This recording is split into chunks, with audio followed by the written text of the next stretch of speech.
everyone, before the episode starts, it's going to be a little all over the place. I'm going to assume that you've seen the following films: Spider Man 2, Batman Begins, Logan, and Avengers Endgame. If you haven't, then maybe read up a little bit on them because this episode's going to jump kind of all over the place. Thank you. Hello, everyone, and welcome to another episode of Heart of. This is going to be a very different episode because normally I talk about a very specific movie or game. Even in the interviews, have been about a very specific either movie or book or very specific topic. So for this one, I'd like to kind of broaden it. Now, originally I was going to do a more serious topic. It was going to be about the game Vemba and the cost of cultural imposter syndrome. But I'm going to kind of push that one a little further down the line. I will get to it, but I just wasn't really up for it. So the episode I'm going to do today is about superhero movies. I can hear the groan. It's not about a particular film. It's not about, do I consider it valid? Is it art? Is it not? That's not the debate I'm willing to have, or I think I really ever will be willing to have, because in my mind, superhero films are just like any other films, despite what Mr. Scorsese, who's absolutely allowed his opinion, or Coppola, or whatever, the really stupid discourse between movie snobs online are having. But what I'd like to talk about is what I believe the heart of superheroes or movies are supposed to be. Now, there are fair criticisms to be leveled at superhero films. I think when they're lazy, you can really have some movies that feel like the shell of a film. They don't have any particular story. It's just the basic good guy gets powers, struggles, comes, and beats bad guy. What I want to talk about is when it's done well. When it's done exceedingly well, and why these movies are important to film and the cultural conversation, and not just for youth, but just for everyone. So, I'm going to mention a few films that I consider superb superhero films, and how, when they're done right, you can get some exceptional work. So the first film I'm going to mention is Spider-Man 2. By the way, if I don't mention a particular film, like, Michael, that film is good, it's probably because I'm going to talk about it. For example, I'm not going to bring up the Spider-Verse films because I plan on doing an episode specifically about the Spider-Verse films, because I think those are masterpieces, and I don't want to think like I don't think those movies are anything short of brilliant. So, that being said, jumping back, Spider-Man 2, I think, is a really good film about the importance of responsibility, about how a hero can inspire hope. You have Peter Parker, the everyman, honestly, someone who feels like he has so much on his plate that at one point he decides to cast it all aside. And I feel like most people in life, at one point or another, feel like they have so much crushing down on them that you want to just kind of give it all up. You want to cast it aside. You want to, whether that's your responsibilities to your friends or your families or your job, you want to just put it in a ball and cast it into the sun. And Peter has this moment in Spider-Man 2. He's been Spider-Man. He can't catch a break. He, is, having a hard time with his friends. He's romantically frustrated. He's in love with this woman, but because he's Spider-Man. He can't give Mary Jane the time of day. Uh, other personal things with his friends. I like tradition with these episodes. I want to dive more into the story than I feel like I can, because at the end of the day, let's say you're a listener and you haven't seen Spider-Man 2. I don't want to be the person to be like, oh, and this and then that happened. I kind of at times operate under the assumption that you've seen it. Spider-Man 2 came out in 2004, so I'm going to assume that you saw it. um, okay, another caveat out of the way, back to the episode. So, with why I think that's a superb film within the genre of superhero films, and not just, a good action movies, because it has these very extreme personal character moments blended with this hope and optimism that things can turn around. And I think that's extremely important. And I think it's really, it almost feels movie snobbish to be like, oh, these Marvel movies. But when they're done right, when when it's not just, oh, we need to make the next release date because a studio mandated it.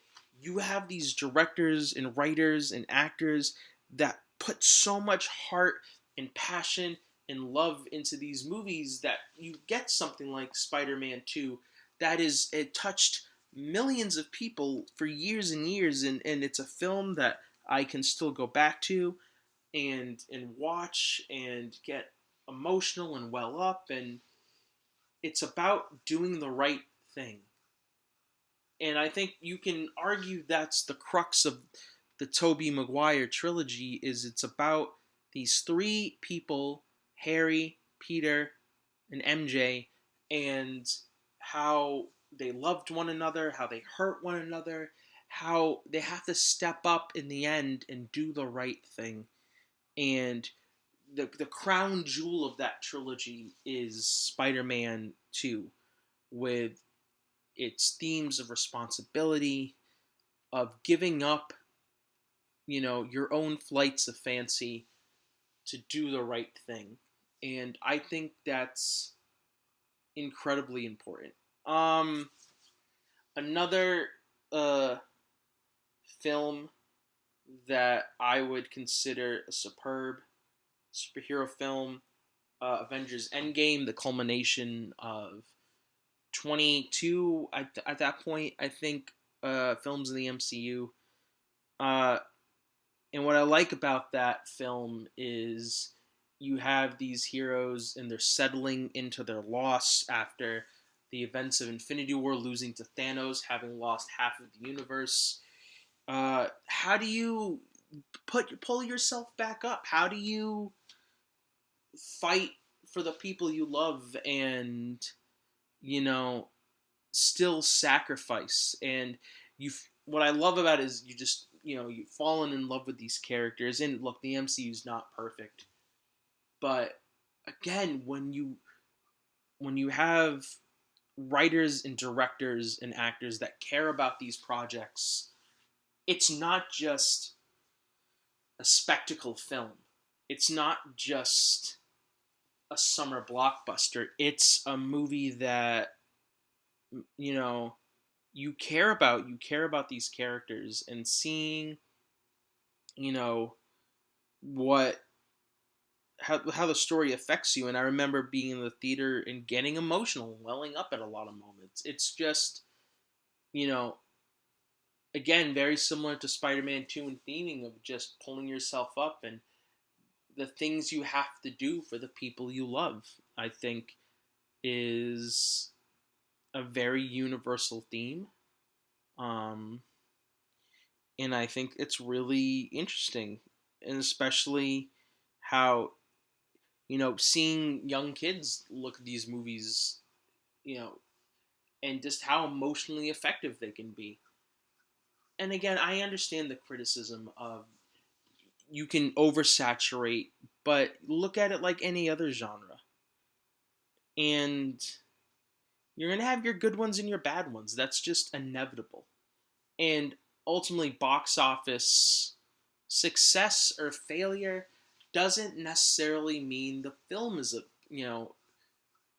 artistically a failure. Critically, maybe. Financially, sure.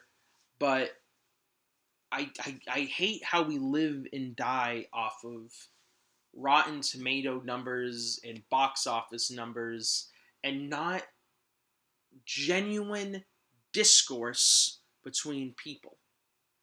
I think it frustrates me most about talking about superhero films today is you get these really crappy conversations online, and I've been trying my best to avoid it. Okay, so superb superhero films: Spider-Man 2, Avengers Endgame, another superb superhero film. You have Batman Begins, a great film about an origin, about hope, about becoming a symbol that people can respond to. And Christian Bale and Christopher Nolan, delivered this Batman that how do you become a living myth, a living legend? How do you take a symbol and make it incorruptible? There's a great line in the movie where, he's talking about, when Bruce comes back to Gotham, he talks about how, as a man, I'm corruptible, I'm fallible, I can be discarded, I can be cast aside. A symbol is forever. A symbol is not destructible. And how that film, creates the legend of Batman is just superb. Another great superhero film, Logan, how you handle your legacy, your sin, how, this is a world where mutants are pretty much killed off. Logan has led a life of extreme violence, and how he blends these worlds together, and how he lives with his sin and trying to go on and do the right thing. You know, as I talk about what I consider superb superhero movies, I'm gonna stop right there. I'm gonna cut it off at Logan because I'm always, I think, gonna find another film, another show, another story about these heroes that I find extremely relatable, moving, powerful, funny, and I don't know. It's just, I guess this episode has become more of the heart of these films, the heart of a great superhero film is to move you, is through its story, through its actions, to show you that it's gonna be okay. There's this great interview with Andrew Garfield where he talks about the Amazing Spider-Man and what he wanted it to be, and it was almost like, I'm paraphrasing here, but it's almost like he wanted it to be like a hand from an older brother telling you that it was gonna be okay. Just older sibling, a father figure, whoever, a hand on your shoulder saying it's gonna be all right. It's gonna be okay. And I think superhero films at their best is a hand on your shoulder letting you know it's gonna be all right. It's gonna be okay. And when they're moving, they show us the best that we can be. And you have these incredible crew members, these artists, these actors, these technicians that work to make that a reality. And so for me, the heart of superhero films is letting you know that it's all going to be okay. Well, it was a little more ranty on this one. I normally like to have outlines, but I figured it wasn't going to cut it. I really needed to go from the heart and how I was feeling. So thank you for listening. I'd say next week is going to be something, but I'm sure I'll change my mind. So I'm going to avoid doing that from now on. I hope everyone has a good day. Thank you.